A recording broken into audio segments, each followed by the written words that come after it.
हम स्टार्ट करते हैं अपना अगला case, circular turning of vehicles on roads. और आज जो इसमें हम सीख रहे होंगे, कैसा रोड है, रफ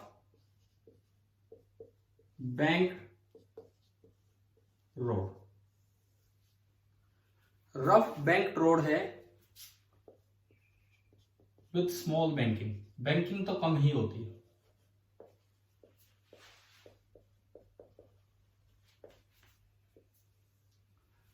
ये हमारा रफ बैंक रोड होगा और कम बैंकिंग होगी, ये वाला केस हम देख रहे होंगे। देखो फ्रिक्शन कोएफिशिएंट वही म्यू एस हम मान लेंगे और उसी तरह से हम टर्न पे जा रहे होंगे।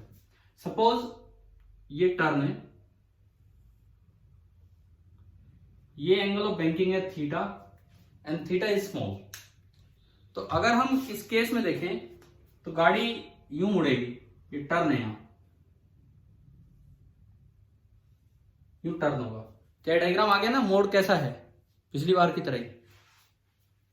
Yes sir. ठीक है, अब देखो जब फ्रिक्शन है और यहां friction coefficient between road and car, friction coefficient between road and car मान लीजिए म्यू एस है, स्टैटिक कोएफिशिएंट म्यू एस है, स्टैटिक फ्रिक्शन का कोएफिशिएंट। तो थीटा स्मॉल होने का मतलब यह है कि थीटा एंगल ऑफ रिपोज से भी कम है। मतलब कैसा होता है, क्या आप बताओ, बैंक रोड पे अगर गाड़ी हम रोक दें तो क्या गाड़ी फिसल जाती है अंदर की तरफ? अगर बैंक रोड पे आपने गाड़ी खड़ी कर दी मोड़ पे, तो क्या गाड़ी फिसल जाएगी लोअर एज की तरफ, इनर एज की तरफ? नहीं फिसलती है, नहीं फिसलती है। इसका मतलब यह है कि ये जो थीटा है, थीटा जिसको हम बोल रहे हैं एंगल ऑफ बैंकिंग, थीटा जो है वो आपका है एंगल ऑफ बैंकिंग, और एक अल्फा हम बोला करते थे angle of repose. Angle of repose का फॉर्मूला होता था, आपको ध्यान हो तो, tan inverse of mu S, है ना भाई, याद है ना ये चीज, tan अल्फा बराबर म्यू एस। और स्मॉल बैंकिंग का मतलब है, स्मॉल बैंकिंग का मतलब है कि theta is less than alpha. तो क्या गाड़ी रुकी रुकी स्लिप कर जाएगी नीचे? नहीं करेगी। इसका मतलब यह है कि v मिनिमम, v की जो मिनिमम वैल्यू है वो तो कोई दिक्कत ही नहीं, आप बिल्कुल जीरो स्पीड कर दो तब भी गाड़ी स्लिप नहीं करेगी। अभी हमने देखा था कि अगर फ्रिक्शन नहीं है तो एक ही स्पीड थी √RG tan थीटा, अगर फ्रिक्शन नहीं था तो एक ही स्पीड थी √RG tan थीटा। उससे कम करते ही गाड़ी नीचे स्लिप हो रही थी और उससे ज्यादा करते ही गाड़ी ऊपर स्लिप हो रही थी। तो अभी एक चीज तो हमारी समझ में आ गई, v मिनिमम से आप 0 तक ले आओ, गाड़ी नीचे स्लिप नहीं करेगी। क्यों नहीं करेगी बताओ, क्या ये समझ में आया कि नहीं आया पहली बार?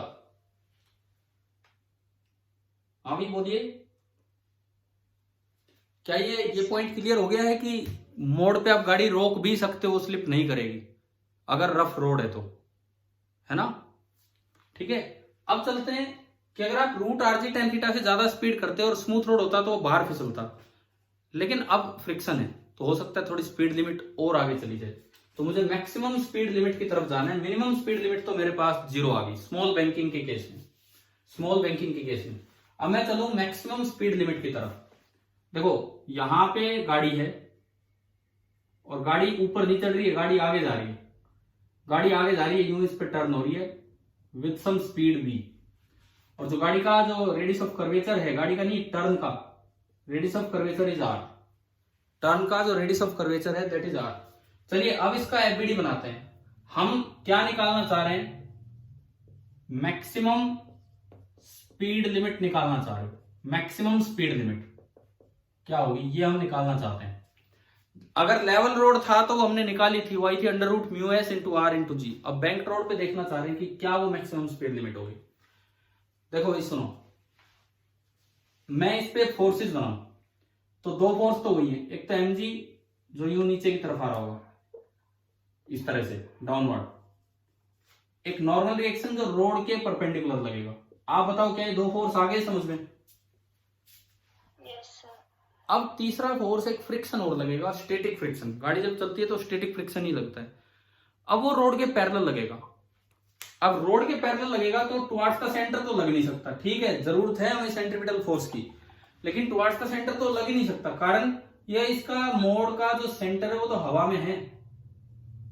जो मोड़ का जो सेंटर ऑफ कर्वेचर है और ये जो रेडियस ऑफ कर्वेचर है ये तो हवा में है, फ्रिक्शन तो रोड के पैरेलल ही लगेगा, फ्रिक्शन तो रोड के पैरेलल ही लगेगा। तो अब सवाल आता है कि फ्रिक्शन अंदर लगेगा कि फ्रिक्शन बाहर लगेगा। सबसे इंपॉर्टेंट सवाल ये है यहाँ पे फ्रिक्शन की डायरेक्शन। तो सुनो, आप पहले वो ऑप्टिमम टर्निंग पे जाओ। अगर फ्रिक्शन नहीं होता तो root R G tan theta से चलते तो आराम से टर्न कर जाते, उससे धीरे चलते तो आप किधर किधर फिसलते, नीचे, और उससे तेज चलते तो आप किधर फिसलते, आउटर एज की तरफ, है ना। मैं मैक्सिमम स्पीड लिमिट निकालना चाह रहा हूं, मतलब मैं गाड़ी को root R G tan theta से भी तेज लेना चाहता हूं। तो अगर फ्रिक्शन नहीं होता तो गाड़ी आउटर एज पे फिसलती, तो फ्रिक्शन ने उसे जाने से रोका है। तो बताओ फ्रिक्शन किधर लगेगा, आउटर एज की तरफ लगा है गाड़ी पे कि इनर एज की तरफ? फ्रिक्शन किधर लगा है बताओ? Inner as. हाँ बिल्कुल सही। मैं एक बार रिपीट कर देता हूं अगर किसी बच्चे ने ना सुना हो ध्यान से। हम निकालना चाह रहे हैं मैक्सिमम स्पीड लिमिट कि root R G tan theta से भी कितनी तेज तक मैं सेफ चला सकता हूं विदाउट स्किडिंग। तो अगर root R G tan theta से तेज चलाते और फ्रिक्शन नहीं होता तो गाड़ी बाहर फिसलती, आउटर एज पे फिसलती, ये हमने अभी पढ़ा था। अगर फ्रिक्शन है तो वो नहीं फिसलने दे रहा, मतलब फ्रिक्शन उसको बाहर नहीं जाने दे रहा, मतलब फ्रिक्शन गाड़ी पे इनर एज की तरफ लग रहा है। तो इस समय जो रोड के पैरेलल जो फ्रिक्शन लगेगा, रोड के पैरेलल, वो इनर एज की तरफ लगेगा and this will be our static friction. आप बताओ भाई तीसरा फोर्स क्या ऐड हुआ और किधर ऐड हुआ, क्या ये समझ में आ गया कि नहीं आया आपको? हाँ जी भाई बोलो, क्लियर है? ठीक है। अब वही हॉरिजॉन्टल और वर्टिकल कंपोनेंट वाला काम करना है। ये एंगल भी थीटा, ये थीटा, फिर ये 90 माइनस थीटा, तो इधर से ये थीटा। एक तो नॉर्मल के टुकड़े होंगे और एक फ्रिक्शन के टुकड़े होंगे। एक तो नॉर्मल के टुकड़े होंगे, एक फ्रिक्शन के। नॉर्मल का इधर कंपोनेंट क्या आएगा? Upward, N cos theta. And centripetal direction, centre की तरफ, एन साइन थीटा। फ्रिक्शन का सेंटर की तरफ, बोलो, सेंटर की तरफ, ये थीटा एंगल है, ये थीटा एंगल है। तो एफ एस का थीटा वाली साइड क्या होता है? Cos theta. और जो दूसरा बनेगा यू नीचे, एफ एस साइन थीटा। हाँ, जो नीचे की तरफ बनेगा that will be F S into sine theta.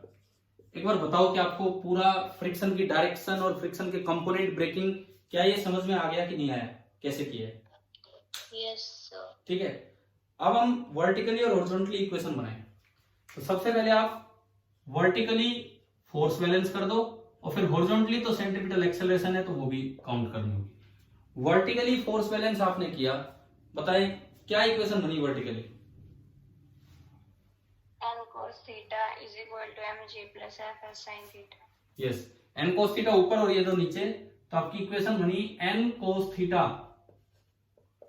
Is equal to mg plus static friction into sine theta. भाई एक बार बता दो, देखो फिर ये टॉपिक आगे बढ़ेगा। अगर अभी दिक्कत हो तो मैं एक बार रिपीट कर दूंगा कि कौन सा कंपोनेंट कैसे आया, कैसे आपने इक्वेशन बनाई है। बताओ क्लियर हो रहा है सभी को? ठीक है, ठीक है। आप स्पीड लिमिट की बात कर रहे हैं। लिमिट की जब बात करेंगे कि इससे आगे नहीं जा सकता, मतलब स्टैटिक फ्रिक्शन अपनी मैक्सिमम वैल्यू पे पहुंच चुका है, तो स्टैटिक फ्रिक्शन की मैक्सिमम वैल्यू होती है लिमिटिंग फ्रिक्शन। और एफएल को हम क्या लिख सकते हैं? म्यू इंटू एन लिख सकते हैं हम। तो देखो हम मान लो जब इसकी स्पीड है वी मैक्स, जब इसकी स्पीड है वी मैक्स, तो उस वक्त जो फ्रिक्शन लगेगा वो लिमिटिंग होगा।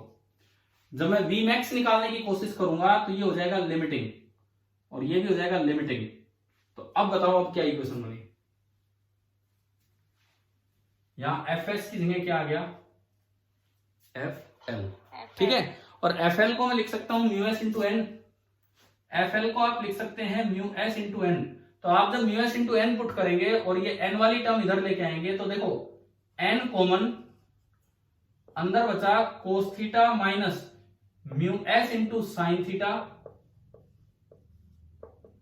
Is equal to M G. Equation number 1। भाई एक बहुत अच्छा टॉपिक आप पढ़ रहे हैं, अक्सर मिस कर जाते हैं बच्चे कई बार। और इसमें मैं एक दो और बातें बताऊंगा आपको भी, आप ध्यान से अटेंड कीजिए ये वाली क्लास। पिछली क्लास से भी अच्छी क्लास है, तो अभी अटेंड की थी उससे। पहली आपने इक्वेशन बना दी, एन और एम जी में ये रिलेशन आया। ठीक है जी। अब आप हॉरिजॉन्टली इक्वेशन बनवाओ, क्या बनेगी? वर्टिकल तो आपने equation N sine theta plus limiting friction cos theta is equal to mv square by r। हाँ बिल्कुल सही है।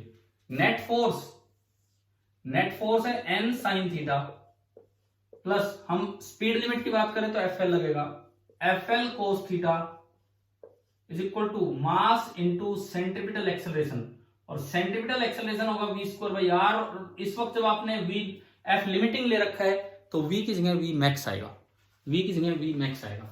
अगेन आपने एफ एल रख दिया mu S into N, again आपने एफ एल रख दिया म्यू एस इंटू एन और n कॉमन ले लिया, तो बताओ ये क्या बचा?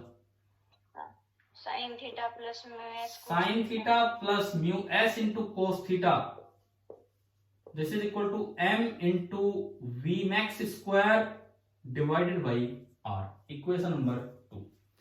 अब आप बताओ भाई, ये पिछले दोनों केसेस का कॉम्बिनेशन है, एक स्मूथ रोड था जिसमें केवल फ्रिक्शन था, एक बैंक्ड रोड था जिसमें केवल नॉर्मल रिएक्शन था। अभी हमने दोनों चीजों को कंबाइन कर दिया है, तो आप बताइए क्या यहां तक आपको समझ में आया कि नहीं आया, कैसे हमने इक्वेशन बनाई है? Yes sir. ठीक है, इसके बाद देखो, अभी देखो मैं एक बार पार्टिसिपेंट्स पे गया, पिछले लेक्चर में 15 बच्चे थे, मतलब 15 पार्टिसिपेंट थे, एक मुझे हटा दो। इस लेक्चर में हो गए 10 पार्टिसिपेंट, और पिछले से ज्यादा बेटर क्लास ये है, और मैं अभी बोल के आया था कि भी हम कंटिन्यू करेंगे, बावजूद इसके 5 पार्टिसिपेंट्स कम हो गए। तो इसीलिए तो फिर मुझे कई बार लगता है फिर वो शाम वाली बात से फर्क क्या पड़ता है, 6 से 7:30 में भी 8-9 बच्चे आते हैं, तो वही अलग हो गया। 10 में से एक कम कर लो मुझे, तो 9 ही तो स्टूडेंट है, 8 शाम को भी आ जाते हैं। फिर क्यों हम इतना खींचतान कर रहे हैं भाई, टाइम चेंज करो टाइम चेंज करो, अगर ये हाल है तो। चलिए कोई नहीं, इक्वेशन 1 बनी, इक्वेशन 2 बनी। अब मुझे नॉर्मल गायब करना है, तो मैं क्या करूं, हर बार की तरह डिवाइड। तो मैंने क्या किया, इक्वेशन 1 से इक्वेशन नंबर 2 को डिवाइड किया। 1 से जब आपने 2 को डिवाइड किया तो n से n कैंसिल हो गया, और ये बचा cos theta.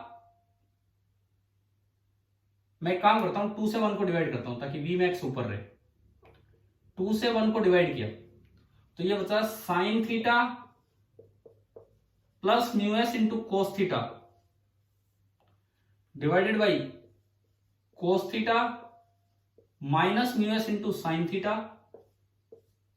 Is equal to m से m कटा v max square upon r g. आ गया भाई, आया समझ में ये स्टेप? ठीक है, इस साइड क्या करो, ऊपर नीचे कोस थीटा से डिवाइड कर दो, इस साइड ऊपर नीचे आप कोस थीटा से डिवाइड कर दो, तो अलग अलग डिवाइड कर दो। तो देखो वी मैक्स स्क्वायर क्या आ रहा है, V max square is equal to R G, तो मल्टीप्लाई होने आ गया।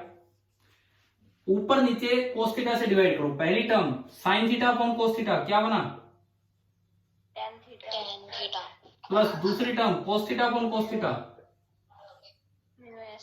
म्यू एस, तीसरी term cos theta upon cos theta 1 minus mu S into sine theta upon cos theta tan theta. बन गए? आया कि नहीं आया समझ में, बताओ यहां तक।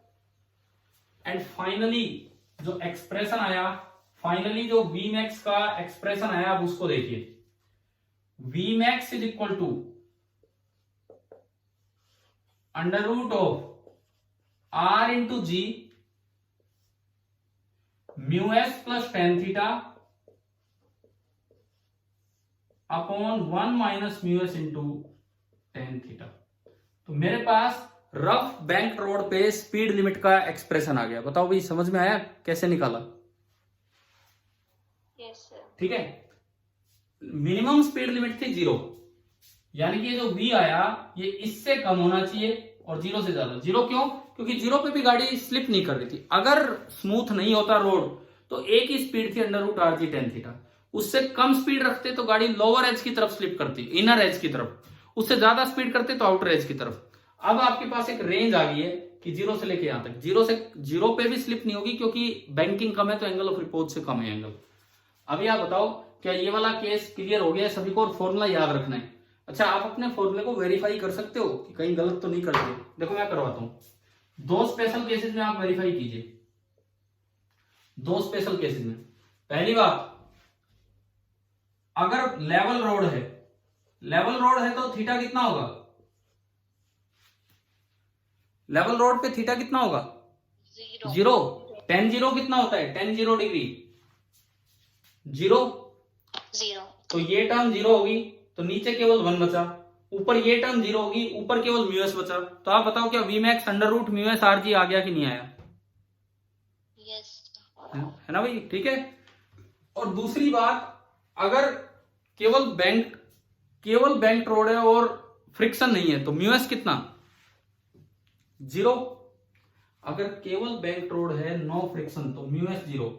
म्यूएस जीरो रखते हो तो देखो ऑप्टिमम स्पीड निकल के आएगी यहां से। म्यूएस जीरो रखा, ये जीरो, ये 1, Under root. तो ये क्या बचा? Under root R G tan theta. क्या यही ऑप्टिमम स्पीड आई थी अभी पर smooth bank road? Yes, sir. ठीक है। और रफ बैंक रोड भी है और क्वेश्चन आ जाए कि ऑप्टिमम स्पीड कैलकुलेट करो, तो आप ध्यान रखना एक बड़ी कॉमन मिस्टेक, ये मैक्सिमम स्पीड है ना कि ऑप्टिमम स्पीड।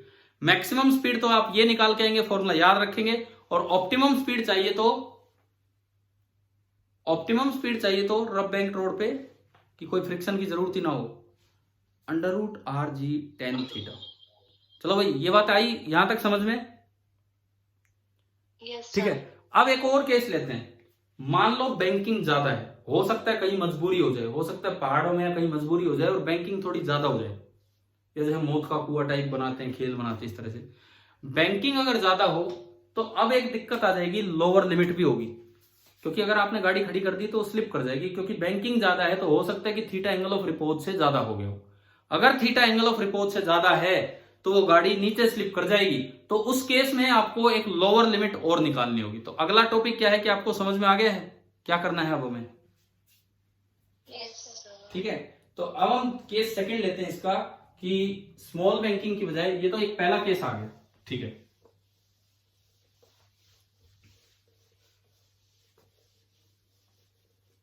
स्मॉल बैंकिंग की बजाय अब है लार्ज बैंकिंग। स्मॉल बैंकिंग की बजाय अब हम लार्ज बैंकिंग की तरफ चल रहे हैं और देखते हैं कि बैंकिंग ज्यादा होगी तो क्या होगा।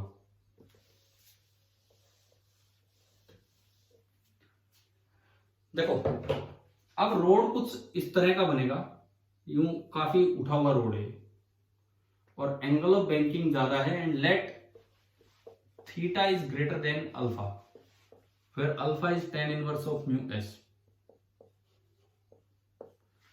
और अब हम मैक्सिमम नहीं, अब हम क्या निकालना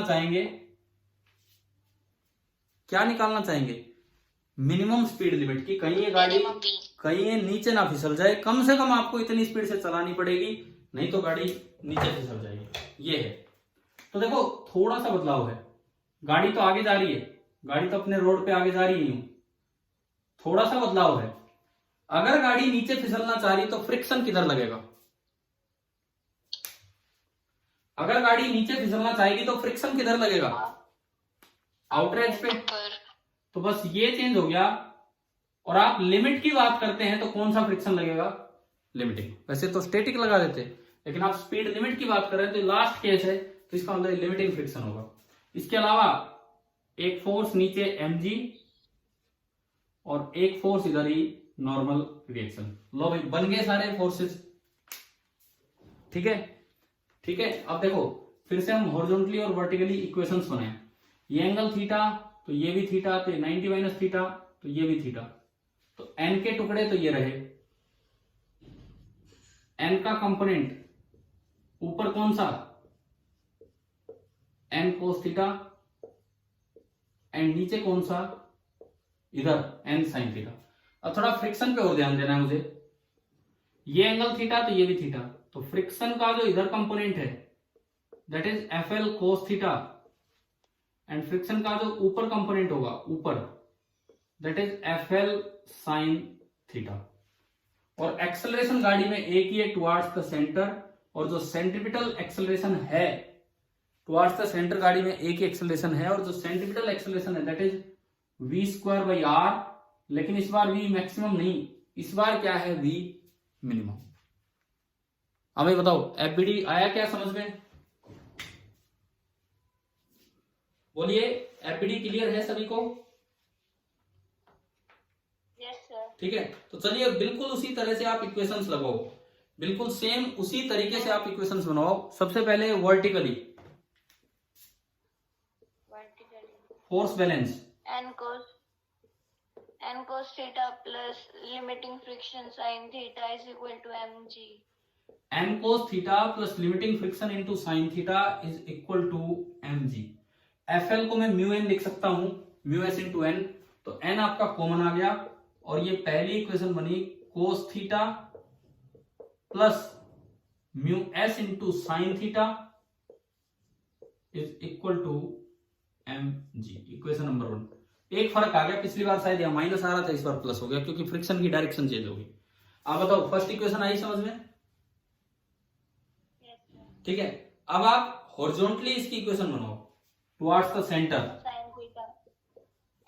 sin theta minus limiting friction into cos theta is equal to m v minimum square upon r। ठीक है, बिल्कुल सही, बिल्कुल सही है। n sin theta minus f limiting into cos theta is equal to m into v minimum का square divided by r। ये आपका है m इंटू वी मिनिमम का स्क्वायर डिवाइडेड बाई r। अब देखो आप यहां से फिर से मैंने fl को म्यू s इंटू n रखा और n कॉमन लिया, तो ये बचा sine theta minus mu s into cos theta is equal to m into V minimum का स्क्वायर डिवाइडेड बाई r। चलो भाई फिर दोबारा वही दो इक्वेशन तैयार हो गई है, प्लस माइनस का हेर फेर हुआ है कुछ और कुछ नहीं। अब क्या करें, क्या करें अब इसके बाद सेकंड से फर्स्ट को डिवाइड। मैं ये रोड मिटा दूं, रोड वाला सिस्टम डायग्राम वाला? Yes sir. ठीक है, ये तो आपको समझ में आ ही चुका है। सर्कुलर मोशन का एक बहुत अच्छा टॉपिक आज पढ़ रहे हो जो काफी इंपॉर्टेंट भी है, सीधे रिजल्ट्स भी यूज होंगे। अभी देखना आपने क्या किया, सेकंड से फर्स्ट को डिवाइड किया। तो जब आप सेकंड से फर्स्ट को डिवाइड करेंगे तो इधर एलएचएस में नॉर्मल से नॉर्मल कैंसिल हो जाएगा, तो ऊपर बचेगा sine theta minus mu S into cos theta divided by नीचे क्या बचेगा, cos theta plus mu S into sine theta is equal to M से एम कटा वी मिनिमम का स्क्वायर अपॉन आर। तो इधर फिर से ऊपर नीचे, या चलो मैं एक बार इसको भेजता हूं, तो v मिनिमम आपका आया, v मिनिमम का स्क्वायर आया are G into sine theta minus mu S into cos theta upon cos theta plus mu S into sine theta dividing numerator and denominator by cos theta. तो v minimum एक तो square तो ऊपर चला जाएगा under root बन के R G, हाँ जी बताओ, sine by cos tan theta minus mu s upon 1 plus mu s tan theta, mu S into tan theta. और पिछली बार आया था वी मैक्स, ये मैं उसको उसी तरह लिख देता हूं, ten theta plus mu s upon this. तो देखो आपके पास ना फॉर्मूले आ गए, और ये फॉर्मूले जरूर याद रखें क्योंकि इतने इतने काम से आप बच जाओगे। कैसे यूज होंगे अभी मैं आपको बताऊंगा। इतने इतने ये जो बार बार हम ये काम कर रहे हैं इनसे आप लोग बच जाएंगे अगर ये फॉर्मूले ढंग से याद है तो।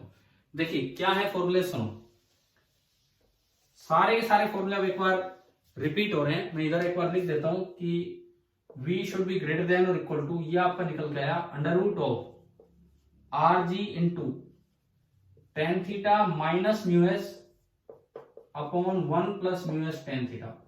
अब हम सर्कुलर टर्निंग के फॉर्मूले इकट्ठे कर रहे हैं कि सर्कुलर टर्निंग के फॉर्मूले क्या होंगे। एक मिनट में इनके डालता हूं इसमें। भाई ये वाला टॉपिक बताओ, केस फर्स्ट केस सेकंड, ये जो अभी वो इस लेक्चर में लिया समझ में आया कि नहीं आया आपको, फ्रिक्शन की डायरेक्शन और सब चीजें? ठीक है, अब आ तो गया समझ। अब याद क्या करना है वो देखो, ये रिजल्ट जो हमारे लिए इंपॉर्टेंट होंगे उन पे हम चलते हैं।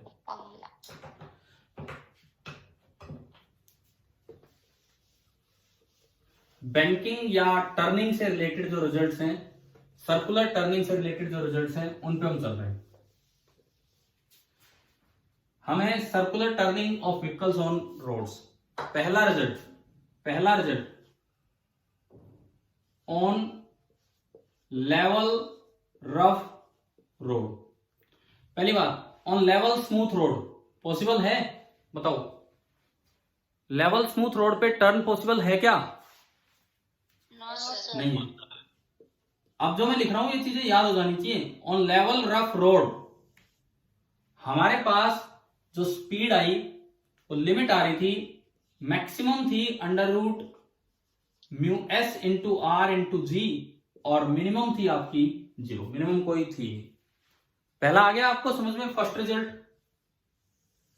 ठीक है, second result on smooth banked road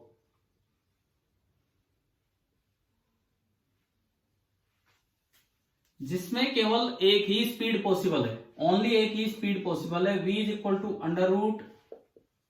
√RG10 theta. और इसमें दो बातें ये ध्यान रखना कि अगर v less than √RG10 theta है तो स्लिपिंग टुवर्ड्स इनर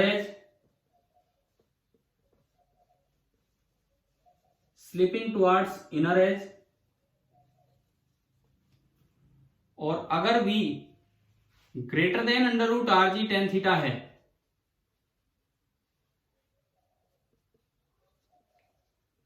तो आपकी स्लिपिंग होगी टुवर्ड्स आउटर एज। अभी बताओ ये वाला केस क्लियर है ना, केवल स्मूथ बैंक रोड वाला। उसके बाद ये दोनों तो मैंने पिछले लेक्चर में कवर किए थे। फिर जो ये दोबारा से लेक्चर स्टार्ट किया इसमें हमने क्या पढ़ा, number 3 rough banked road with small banking. Rough banked road with small banking, ये रहा उसका रिजल्ट। तो उसमें लिमिट आई थी मैक्सिमम इतना और मिनिमम कोई दिक्कत नहीं थी, तो v मिनिमम कितना था आपका 0। हाँ जी भाई बताओ, क्लियर है ये चीज? ठीक है। एंड v ऑप्टिमम जो है, ऑप्टिमम जिसमें फ्रिक्शन की जरूरत नहीं पड़ेगी, वो कितनी होगी √RG10 थीटा। फोर्थ केस है रफ बैंक्ड रोड, हाँ rough banked road with large banking. तो उसमें तो मैक्सिमम लिमिट भी है और मिनिमम लिमिट भी है। उस केस में क्या होगा, उस केस में जो स्पीड लिमिट है उसकी दोनों साइड रेंज है। मैक्सिमम लिमिट तो है √ यही वाला RG into tan theta plus mu s upon 1 minus mu S into tan theta. और जो मिनिमम लिमिट होगी √RG into tan theta minus mu s upon 1 plus mu S tan theta. अगर plus minus कभी भूल जाओ तो ये छोटी वैल्यू है, अगर प्लस माइनस कभी भूल जाओ तो ये इधर छोटी वैल्यू है तो न्यूमरेटर कम होगा डिनोमिनेटर ज्यादा होगा, तो ऊपर माइनस नीचे प्लस। और वो बड़ी वैल्यू है तो उसमें ऊपर प्लस होगा और नीचे माइनस होगा। भाई एक बार ये बताओ कि आपको ये सारे रिजल्ट्स समझ में आ गए हैं कि नहीं? Yes sir. ठीक है। दूसरी बात, ये चीज तभी है जब ये पॉजिटिव हो। √ के अंदर नेगेटिव हो गया वो तो इमेजिनरी हो जाएगा। ये पॉजिटिव कब होगा, जब tan theta is greater than mu s, और you can say theta is greater than alpha. तो ये वो वाला केस है when theta is greater than alpha, तभी ये पॉजिटिव होगा। और ये वो वाला केस है when theta is less than alpha. एक और चीज, कई बार सवाल स्पीड लिमिट का है लेकिन वेलोसिटी की बजाय एंगुलर वेलोसिटी पूछ लेता है। गाड़ी टर्न कर रही है उसकी एंगुलर वेलोसिटी। तो अगर radius of the turn r है और स्पीड लिमिट आपने v निकाल दी है, तो बताओ ओमेगा की लिमिट क्या होंगी? v, ओमेगा और r में क्या फॉर्मूला होता है? V is equal to omega square by r. नहीं यार, v, ओमेगा और r में क्या रिलेशन होता है बताओ, कोई और बच्चा बताए या आप इसे ही करके बताओ। V is equal to omega r. हाँ, v is equal to omega r। तो ओमेगा कितना हो गया? v by R. अगर v equal to omega r है तो ओमेगा आपका हो गया v बाई आर।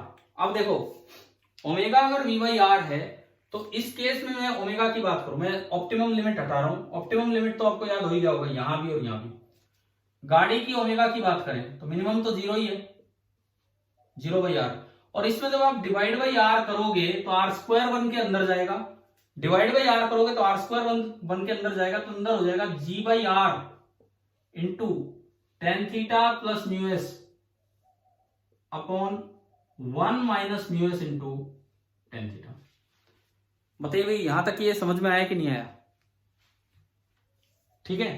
और ये लास्ट वाला और आप लिखवा दो, अगर ये जो आखिरी केस है इसमें अगर ओमेगा पूछा जाए तो ओमेगा की लिमिट कहां से कहां बनेगी बताओ? क्या करना है, जो v है उसको r से डिवाइड करो। जब आप पहले इसको r से डिवाइड करोगे तो अंदर r स्क्वायर बन के जाएगा, तो क्या बन गया बताओ? Under root of g/r into tan theta minus mu s upon 1 plus mu S into tan theta. और उस साइड क्या बनेगा? Under root of g/r into tan theta plus mu s upon 1 minus mu S into tan theta. देखो board पे बड़े अच्छे अच्छे results लिखे हुए हैं अलग अलग केसेस के। क्या ये सारे बड़ा क्लियर है ना? कैसे तो डेराइव की और डेराइव हो गए वो छोड़ो, आप जब पेपर देने जाते हो तो उसके लिए तो आपको रिजल्ट्स याद होने चाहिए, तब बात बनेगी। अच्छा अब एक और चीज, रोड पे गाड़ी चले तब भी ये रिजल्ट वैलिड है, या फिर रोड पे गाड़ी नहीं चल रही, आपने कोई प्लेन ले रखा है, प्लेन, सिंपल प्लेन, उस पर एक ब्लॉक रख दिया और आप प्लेन को घुमा रहे हो, प्लेन ले रखा और उस पर ब्लॉक रख के प्लेन को घुमा रहे हो, तो भी ये रिजल्ट वैलिड है। क्या मतलब? क्या मतलब है सुनिए। सबसे पहली बात, अगर एक स्मूथ प्लेन है और इंक्लाइंड है एट एन एंगल थीटा, उस पर आप ब्लॉक रखोगे, वो केवल तभी रेस्ट पे रह पाएगा जब आप कितनी स्पीड से टर्न करवा रहे हो उसको, ऑप्टिमम स्पीड जो थी under root R G tan theta. एक ब्लॉक लिया थीटा एंगल पे, सॉरी प्लेन लिया थीटा एंगल पे, उस पर एक ब्लॉक रख दिया, कोई फ्रिक्शन नहीं है, तो अपने आप फिसल जाना था वो। लेकिन अगर आप उसको स्पीड से टर्न करा रहे हो under root R G tan theta, तो उसके रेस्पेक्ट में वो रेस्ट पे रह जाएगा, स्लिप नहीं करेगा। दूसरी बात, प्लेन लिया, फ्रिक्शन है, बैंकिंग कम है, बैंकिंग कम है, रख दोगे नहीं स्लिप करेगा, रख दोगे नीचे नहीं आएगा, लेकिन तेजी से घुमाओगे, थोड़ा धीरे घुमाओगे तो भी स्लिप नहीं करेगा, तेजी से घुमाओगे तो बाहर जाएगा, तो उस पे भी कितना ओमेगा आप दे सकते हो, ये वाला फॉर्मूला वैलिड है। तीसरी बात, आपने प्लेन लिया, प्लेन को थोड़ा ज्यादा झुका रखा है, क्यों थीटा ज्यादा है, हॉरिजॉन्टल के साथ थीटा ज्यादा है, सीधा रखा रफ है, लेकिन angle of friction sorry angle of banking, angle of repose से ज्यादा है, तो यूं रखने पे भी वो फिसलना है और तेज घुमाने पे बाहर फिसलना है। तो एक स्पीड लिमिट है ओमेगा की कि अगर आप इस रेंज में उसे टर्न कराओगे तो वो नहीं स्लिप करेगा। तो ये रोड पे भी वैलिड है और ये ऐसी जगह भी वैलिड है जहां प्लेन के रिस्पेक्ट में ब्लॉक रेस्ट पे रखना। क्या याद हो जाएंगे फॉर्मूले बताओ? ठीक है, अब आप एक बार एचसी वर्मा बुक निकालें, एचसीवी निकाल लो, मैं 2 मिनट वेट कर रहा हूं, एचसीवी बुक निकालिए और सर्कुलर मोशन वाले चैप्टर पे चले।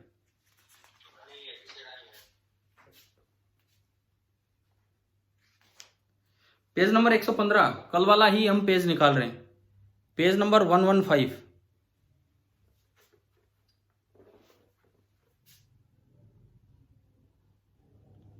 मैं एक बार ना पार्टिसिपेंट्स के नाम ले रहा हूं, देखो अब लास्ट तक कौन कौन रुका है क्लास में। अंशुल, हिमांशु शेखावत, पूजा, प्रतीक, सुमित कुमार, विवेक कुमार, विनीता यादव एंड हर्षित।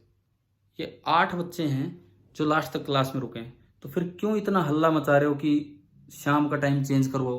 अगर कोई दिक्कत ही नहीं है, अगर इसमें भी इतने कोई आने हैं, तो फिर क्यों इतना हल्ला है बताओ? चलने दो जो टाइम चल रहा है, और फिर मैं पूछ लेता हूं या फिर वो करवाऊं क्या बताओ? फाइनली कौन सा टाइम दिया था, कितने बजे?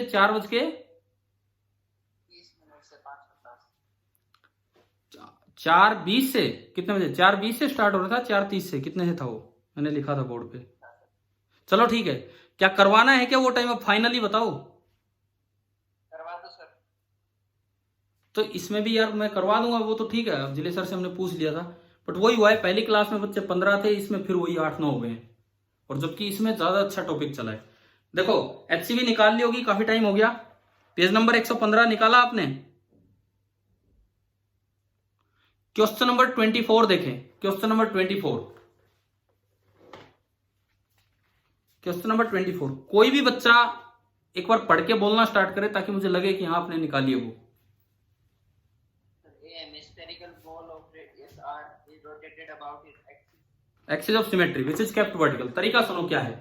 एक हेमिस्फेरिकल बाउल है, कटोरा है, हेमिस्फेरिकल कटोरा, और उसको इस तरह से रख दिया गया है कि उसका एक्सिस वर्टिकल है। मतलब सिंपल एक प्याली है, ये लगा लो, एक कटोरी है हेमिस्फेरिकल, उसको यूं रख दिया, ठीक है।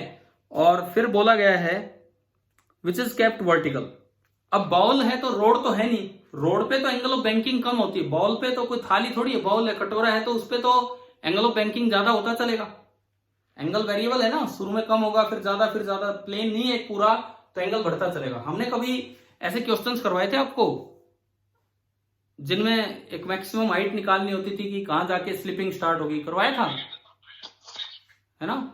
तो अभी देखो, अभी सुनो, द ब्लॉक रोटेट्स। अच्छा, ब्लॉक को कैसी जगह रखा है।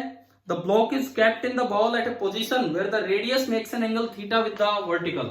मैं एक बार बना के दिखाना चाहूंगा आपको डायग्राम कि किस तरह का डायग्राम बनेगा। ये वाला पार्ट में हटाता हूं।